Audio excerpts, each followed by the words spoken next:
हाय, मेरा नाम पंकज है और मेरे चैनल बेसिक्स में आप लोगों का स्वागत है। अभी हम लोग 68 बीपीएससी में जो एसए का पेपर है उस पर बात करेंगे। ठीक है, ये जो बड़ा ही डिस्कस्ड टॉपिक है, खासकर जो लड़के 68 का मेंस देने जा रहे हैं, बड़ा ही कंफ्यूज है एसए को लेके। तो किस तरह से एसए में क्या करना है वो देखते हैं हम लोग। सबसे पहले क्या है ना कि एसए क्या है ये हम लोग नहीं जानते हैं, और लिखने जाते ऐसे बन जाता है जीएस का क्वेश्चन। सबसे पहले थोड़ा सा बात कर लेते हैं क्या एग्ज़ाम का पैटर्न रहेगा। बीपीएससी का पेपर है, 3 ऐसे लिखने हैं आपको। ठीक है, 1,000 वर्ड्स में लिखने हैं।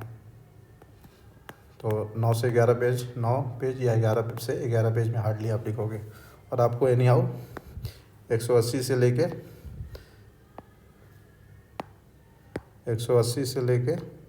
210 के बीच में स्कोर करने होंगे बीपीएससी में सिलेक्शन के लिए, यानी आओ और अच्छा रैंक पाने के लिए। तो ऐसे इसके इस कारण से इम्पोर्टेंट हो जाता है। ठीक है, तो सबसे पहले ये समझना ज़रूरी है कि ऐसे क्या है और आर्ट ऑफ राइटिंग क्या होती है। ये एक स्किल है, ये एक दिन में डेवलप नहीं हो सकती है। कुछ लोग हैं जो बोलते हैं कि हम पढ़े नहीं और जाके ऐसे लिख दिए और अच्छा मार्क्स आ गया। तो वैसे लोगों का क्या है ना, उनका बड़ा ही वाइडर बेस होता है रीडिंग का। ठीक है, वो शुरुआत से ही कुछ ना कुछ पढ़ते रहते हैं और उस चीज़ों को समझते हैं। वो उनकी जो समझ है उन चीज़ों के बारे में अच्छी खासी हो जाती है और बड़ा वो आसानी से अपनी बातों को कह पाते हैं। कैसे कह पाते हैं उसको भी समझना होगा। कि देखिए बात क्या है ना, कोई भी चीज़ है, अगर हम लोग किसी से बात कर रहे हैं तो आसानी से बात कर लेते हैं। बहुत सारा टॉपिक है जो हम लोग अपने आसपास डिस्कस करते हैं ना जी। जैसे डेमोक्रेसी हो गई, मीडिया हो गई, देन राम मंदिर हो गया, कोई भी पॉलिटिक्स हो गया, ये सब पे डिस्कस करते हैं ना। और दो आदमी जब डिस्कस करते हैं अपनी बातें रखते हैं, ठीक है। लेकिन जैसे ही लिखने की बारी आती है तो हमारे हाथ पैर वही चीज़ है ना, लिखना है। ऐसे क्या होता है कि आपका जो थॉट है ना, उसको आप जो सोचते हो उसको बोलना है बड़ा ही ऑर्गेनाइज्ड वे में और सिस्टमेटिक वे में। तो जैसे ही लिखने जाते हो आपके हाथ पाँव पैर फूलने लगते हैं। क्यों? क्योंकि ऐसे डिमांड करता है क्या, अरे थोड़ा सा गिर जाता है सारा सेटअप। ऐसे डिमांड करता है कि आप कुछ भी चीज़ लिखो ना, तो वो उसमें सिर्फ एनालिटिकल थिंकिंग नहीं होनी चाहिए, बल्कि आप जब लिखते हो तो उसमें आपका लैंग्वेज के ऊपर क्या कमांड है वो दिखना चाहिए। और उसमें एक स्किल होती है इंपॉर्टेंट, जो सिस्टमेटिकली अपनी बातों को रखते हो पेपर पे, जिससे सामने वाला कन्विंस होता है और पढ़ने के लिए मजबूर हो जाता है। तो इस कारण से ऐसे जो है ना, बात करने से ज़्यादा टफ हो जाता है। समझ रहे हो बात? इसको हम लोग आगे फिर से समझेंगे, ये तो ऐसी बैकग्राउंड में बता दिया। तो ऐसे सबसे पहले समझना जरूरी है कि ऐसे होता क्या है। ऐसे में कुछ नहीं होता, आपके मन की बात होती है। थोड़ा इसको हम लोग फैंसी रूप में लिखे तो क्या होता है, ऑर्गेनाइज्ड कलेक्शन होता है। किस चीज़ का? Of your ideas. ठीक है, और इसको फिर आप लोग क्या करते हो, थोड़ा सा कलर चेंज कर लेता हूँ, ब्लैक कर लेता हूँ। ये क्या होना चाहिए, आपके आइडियाज़ नाइसली रिटन होने चाहिए, नाइसली रिटन होने चाहिए और प्रोफेशनली रिप्रेजेंट होने चाहिए या प्रेजेंट होने चाहिए। प्रोफेशनली प्रेजेंट होने चाहिए, प्रेजेंट करो आप। दूसरे शब्द में बोले तो क्या होना चाहिए, वेल स्ट्रक्चर्ड होना चाहिए। ठीक है, वेल स्ट्रक्चर्ड ऑर्गेनाइज होने का कारण क्या है, मतलब क्यों? क्योंकि ताकि जब रीडर पढ़े ना इसको, या फिर कॉपी चेक करने वाला पढ़े ना, तो वह आपके ऐसे के हर वर्ड से अटैच, हर लाइन से अटैच्ड महसूस करे। जैसे एक लाइन पढ़े, फिर उसको उसके मन में जिज्ञासा होनी चाहिए कि अच्छा लड़का बड़ा अच्छा लिखा है, आगे क्या लिखा है, आगे क्या लिखा है। तो इसके लिए ऐसा फील आपको क्वेश्चन पेपर चेक करने वाले के दिमाग में या रीडर के दिमाग में, आपका जो ऐसे पढ़ेगा उनके दिमाग में डालने के लिए आपको हर वर्ड, हर लाइन को रिस्पेक्ट देना पड़ेगा, बड़ा ही रिस्पेक्टफुली लिखना पड़ेगा। तो बात करना ही, बात जो आप करते हो रोज़मर्रा की ज़िंदगी में जिस टॉपिक पे, वही चीज़ लिखना है, लेकिन बड़ा ही सिस्टमैटिक वे में लिखना है, ऑर्गेनाइज्ड वे में लिखना है और ग्रामेटिकली सही भी लिखना है। ठीक है, इन सबसे ज़्यादा इम्पोर्टेंट क्या है कि अगर एग्ज़ाम में किसी टॉपिक पे क्वेश्चन लिखना है, ऐसे लिखना, सॉरी ऐसे लिखना है तो उस टॉपिक की समझ होनी चाहिए। अगर आपको समझ है उस टॉपिक की तो तब, और आप उस पे मतलब उस वे से लिखते हो, सिस्टमेटिक और ऑर्गेनाइज वे में लिखते हो, तो आप 10 मार्क्स और उससे ज़्यादा पाओगे। You will get a marks. समझ गए? तो कुछ लोग जो बहुत अच्छा लिख लेते हैं ऐसे, जिनका रीडिंग, अब इसके लिए, अब ये सारा चीज़ है, इसको करने के लिए आपको क्या चाहिए? आपके पास नॉलेज चाहिए, तब ना आप ग्रामेटिकली सही लिखोगे, कॉन्साइज लिखोगे। तो नॉलेज के लिए आपके पास, या तो कुछ लोगों के पास नॉलेज है, वो उनका रीडिंग जो बेस है बड़ा वाइडर है, और जाते हुए लिख लेते हैं अपनी चीज़ों को, बहुत अच्छी तरह से रिप्रेजेंट कर देते हैं। लेकिन आप नए हो तो आपको नॉलेज बढ़ाना है, तो उसके सोर्स क्या होंगे? बुक्स पढ़ो, न्यूज़पेपर के एडिटोरियल्स पढ़ो, और इनकी नोट्स बनाओ। जब नोट्स बनाओगे, इंटरनेट का भी सहारा ले सकते हो, इनके नोट्स बनाओ। नोट्स बनाने के साथ अपने कुछ आइडियाज़ निकालो, क्या सोचते हो, आपका क्या व्यू पॉइंट है किसी टॉपिक पे। उसके बाद लिखो। देखो भाई, थोड़ा बोरिंग होगा, बट यही रास्ता है आपके ऐसे को इम्प्रूव करने का। लिखो। लिखने से पहले प्लान करो, स्ट्रक्चर बनाओ, क्या लिखने जा रहे हो, ठीक है? उसके बाद लिखो, और लिखते वक्त एक और चीज़ करो, प्रेजेंटेशन पे ध्यान दो। जो भी मतलब स्टार्टिंग से स्क्रैच से ऐसे लिखना चाहते हैं, उनके लिए सबसे पहले क्या है कि बुक्स पढ़ो, एडिटोरियल्स पढ़ो, इंटरनेट का सहारा लो, नोट्स बनाओ, अपने आइडियाज़ को 1 लाइन 2 लाइन्स 1 पैराग्राफ में लिखो। देन किसी टॉपिक पे ऐसे के रूप में जब लिखने जाओ तो क्या लिख रहे हो उसको प्लान करो, उसका स्ट्रक्चर बनाओ। जैसे यहाँ पे इंट्रो देंगे, इंट्रो में क्या क्या डालेंगे, फिर बॉडी पार्ट होगा, बॉडी पार्ट में क्या डालेंगे, जैसे मान लो सोशल इम्पैक्ट डालेंगे, एस्पेक्ट डालेंगे, इकोनॉमिकल एस्पेक्ट डालेंगे, पॉलिटिकल एस्पेक्ट डालेंगे, कल्चरल एस्पेक्ट डालेंगे। देन उसका पॉजिटिव साइड लिखेंगे, उसका निगेटिव साइड देखेंगे, देन उसको कंक्लूड करेंगे। तो इस तरह से स्ट्रक्चर बनाओगे। अब प्रेजेंटेशन पे ध्यान दोगे कि कोड से शुरू करूँ या डेटा से शुरू करूँ, ठीक है, या कोई एनालॉजी से शुरू करूँ। तो उसके बाद आप प्रेजेंटेशन पे ध्यान दोगे। ये हो गया। तो ये क्या होता है ना, तो ये सब चीज़ों से क्या करोगे, फिर आप कम्युनिकेट करोगे रीडर से, या जो आपका क्वेश्चन पेपर जो चेक करने वाला है उससे, ऐसे जो चेक करेगा उससे कम्युनिकेट करोगे।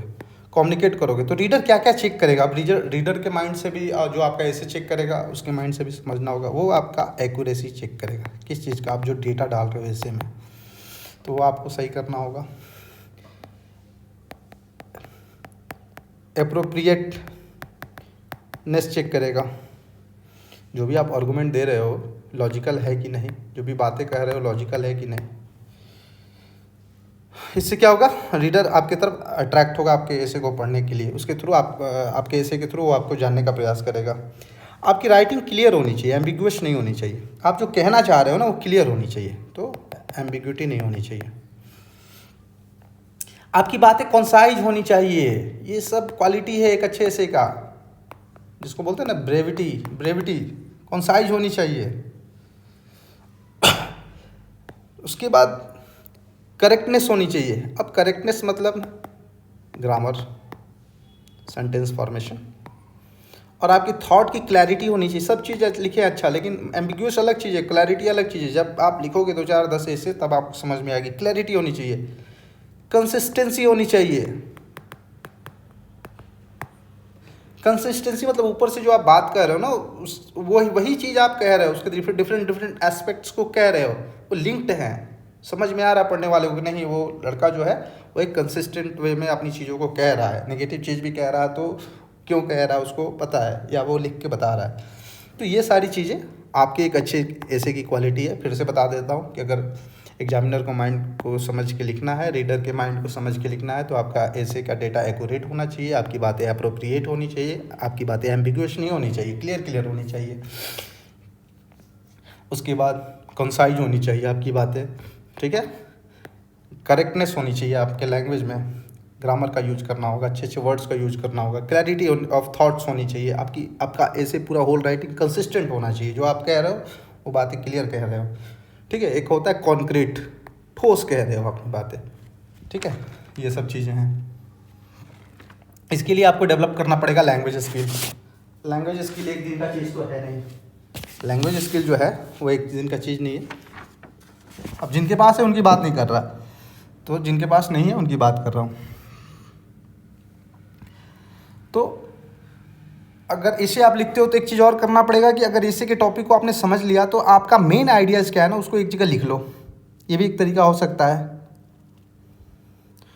और जो मेन आइडिया को आप कैसे एड्रेस करने जा रहे हो उसका एक क्लियर पिक्चर माइंड में बना लो। अब किस तरह से ब्रेन स्टॉर्म करोगे, किस तरह से स्ट्रक्चर करोगे, तो मान लो ऐसे का कोई आप एक टॉपिक देख लिए, चलिए रोल ऑफ डेमोक्रेसी देख लिए, रोल ऑफ लिखेंगे, थोड़ा सा देख लेंगे, role of democracy, role of media in democracy मान लो। तो बहुत सारे टॉपिक है, कोई भी टॉपिक ले सकते हैं। ये ऐसा टॉपिक है ना जिसको सब कोई जानते हैं, role of media in democracy. तो बेसिकली क्या है, मान लो ये टॉपिक है, पॉलिटिक्स ले सकते हो, कुछ भी ले सकते हो, माइग्रेशन ले सकते हो, बिहार का कोई प्रॉब्लम इशू ले सकते हो, वीमेन एम्पावरमेंट ले सकते हो। तो आपको मेन पहले क्या है ना कि टॉपिक का आपको क्रक्स समझना होगा और आपका मेन आइडिया क्या है वो समझना होगा आपको कि आप क्या सोचते हो, और जो चीज़ सोचते हो आप उसको किस तरह से एड्रेस करोगे, उसका एक स्ट्रक्चर बना लो। और जब एड्रेस करते करते आप कहाँ पहुँचोगे और क्यों पहुँचोगे, मतलब आप कंक्लूड करोगे ना ऐसे को, तो आपके मान लीजिए मीडिया के बारे में कोई एक परसेप्शन ही आपको जानते हो, आपके पास एक आइडिया है, उस आइडिया को आपने सोच लिया कि मीडिया ये करता, वो करता, ये करता, ऐसे करता है, इसका इंपॉर्टेंस ये है, इसका ड्रॉबैक ये है, और मीडिया के बारे में कुछ लिखोगे, किस तरह से इवॉल्व हुआ ये लिखोगे। लास्ट में कंक्लूड करेंगे कि मीडिया जो है मतलब हमारी सोसाइटी के लिए अच्छी है, वाइब्रेंट डेमोक्रेसी के लिए अच्छी है, लेकिन अच्छे तरह से, लेकिन कुछ ड्रॉबैक्स भी हैं, इसमें थोड़ा सुधार करना चाहिए, थोड़ा सेंसरशिप लानी चाहिए, साथ में उनको फ्रीडम भी देना चाहिए अपनी चीज़ों को रखने का, और ऐसे करके कंक्लूड करोगे। तो ये आपका एक मेन आइडिया है। तो इसको ऐसे ऐसे करके लिखोगे, मैंने अपना बताया, ठीक है। और इसके बाद आप ये क्लियर कर लोगे कि किस आइडिया, मतलब जब सीक्वेंस में लिखोगे तो किस पार्ट को कितने वर्ड्स में लिखोगे, और किस तरह से लिखोगे कि लॉजिकल हो जाए और प्रोग्रेसिव हो, आपकी बातें प्रोग्रेसिव भी हो, ठीक है। और उसके लिए आपको क्या करना पड़ेगा, आपकी इन्फॉर्मेशन को ऑर्गेनाइज्ड वे में लिखना पड़ेगा, ठीक है। तो वही कहना चाह रहा हूँ कि आपकी जो बातें हैं ना, जब आप लिखने जाओगे ना तो आपके हाथ पैर फूलने लगेंगे। ये तो मेरे लिए कहना आसान है, आपके लिए सुनना आसान है, लेकिन जब लिखने जाओगे तो आपके लिए टफ हो जाएगा। बट सुनना है, डरना नहीं है। और घर पे जाके 2 4 5 ऐसे जब लिखोगे ना तो आप आसानी से इस फियर को ओवरकम कर पाओगे, ठीक है। थोड़ा सा रुक जाओ। अभी क्या है ना, इसी का कोई भी टॉपिक जो होता है ना कैप्सूल्ड फॉर्म में होता है। एग्ज़ाम में आप जाओगे ना तो बस 1 वर्ड 2 वर्ड में ऐसे का टॉपिक ख़त्म हो जाता है, और कैप्सूल्ड फॉर्म में होता है तो बड़ा मुश्किल होता है ऐसे के निकट पहुंचना है, क्या क्वेश्चन पूछ रहा है, और ताकि आप उसके रेलेवेंस को, उसके सिग्निफिकेंस को समझ के उसको अपने लैंग्वेज में रिप्रेजेंट कर सको। तो आप लोग प्रयास करेंगे कि ऐसे के यूपीएससी का जो जितना भी ऐसे का क्वेश्चन पूछा है ना, तो उसको पढ़ के उसके रेलेवेंस, उसके सिग्निफिकेंस और उसके मीनिंग को समझने का प्रयास करेंगे, ताकि आप अपने आइडियाज़ को बड़ा ही ऑर्डरली वे में रिप्रेजेंट कर सके और के रूप में, ठीक है। तो चलिए एक ऐसे लिख के देखते हैं, यही role of media in democracy, या कोई भी एक ले सकते हैं।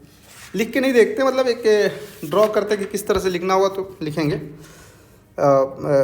उसका एक थोड़ा सा रोड मैप तैयार कर लेते हैं। मैं 50-100 कोट्स याद करके रखा हूँ हर टॉपिक पे, कहोगे तो अभी मैं शेयर कर दूँगा। मान लो media role of media in democracy की बात कर रहा हूँ। मैं सिर्फ पॉइंट लिखूँगा बॉस, उसको फिर आप लोग चाहो तो इसको डील कर सकते हो लिख के। तो सबसे पहले मैं कोट से शुरू करूँगा, अब्राहम लिंकन के कोट से। अब्राहम लिंकन के कोट से क्या है, अब्राहम लिंकन वंस सेड, देखिएगा थोड़ी इंग्लिश मेरी गड़बड़ हो जाए तो बोलने और लिखने में अंतर आ जाता है। Let people know the facts and the country will be safe, यहाँ से शुरू करेंगे और बताएंगे कि अभी का कॉन्टेक्स्ट क्या है मीडिया का। कोट के बाद कॉन्टेक्स्ट बताएंगे और उसको रिलेट करेंगे अपने कोट से। जैसे ही बोलेंगे उसके बाद लिखेंगे कि मीडिया का जो है ना स्टेलर रोल है डेमोक्रेसी में। कॉन्टेक्स्ट यही है ना, इंपॉर्टेंस बताएंगे ना थोड़ा बहुत। स्टेलर रोल है डेमोक्रेसी में। ये आइज एंड ईयर्स है, इन्फॉर्म डिसीजन देता है, जल्दी जल्दी बोल रहा हूँ। आइज एंड ईयर्स से इन्फॉर्म डिसीजन देता है। उसको थोड़ा सा और लिख सकते हैं कि decision making is the crux of democratic process, then surely inform decision making should lie at the very heart of it. मैं रट चुका हूँ इस लैंग्वेज को, इसलिए मैं आपके सामने बड़ा फ्रिक्वेंटली बोल दिया। तो इतना ही लिखोगे ना आप, इस इंट्रो का अभी एक पैराग्राफ हुआ, ये हो जाएंगे आपके 150 वर्ड। उसके बाद डेफिनेशन लिखेंगे मीडिया का, क्या करता है। इसका डेफिनेशन लिखने के बाद उसके गैमेट की बात करेंगे, गैमेट ऑफ सोर्सेज की बात करेंगे, जिसमें क्या करता है, कम्युनिकेट करता है, इंटरटेन करता है पब्लिक को। तो इसलिए मीडिया में क्या आ जाएगा, मीडिया में रेडियो आ जाएगा, टेलीविज़न आ जाएगा। मीडिया में क्या आ जाएगा, रेडियो आ जाएगा, टेलीविज़न आ जाएगा, जल्दी जल्दी लिख रहा हूँ, वीडियो लंबा हो जाएगा। न्यूज़पेपर आ जाएगा, मैगजीन आ जाएगा, इवन सिनेमा आ जाएगा। ये भी 100-200 वर्ड्स हो गए, 100 से 200 वर्ड्स हो गए। उसके बाद न्यूज़ मीडिया के बारे में बात करेंगे। ये तो गैमेट के बारे में बात कर दी है, थोड़ा सा न्यूज़ मीडिया के बारे में बात करेंगे, किस तरह से वाइटल रोल प्ले करता है, सेटिंग करता है, क्या एजेंडा है, उसको इनिशिएट करता है किसी भी डिस्कशन को,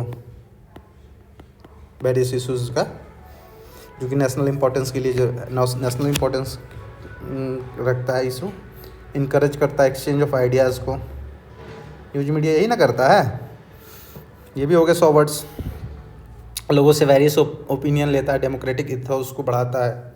हाँ, इट इज़ दिस दैट क्या बोलते हैं, vitalise our democracy and not only the periodic exercise of the franchise.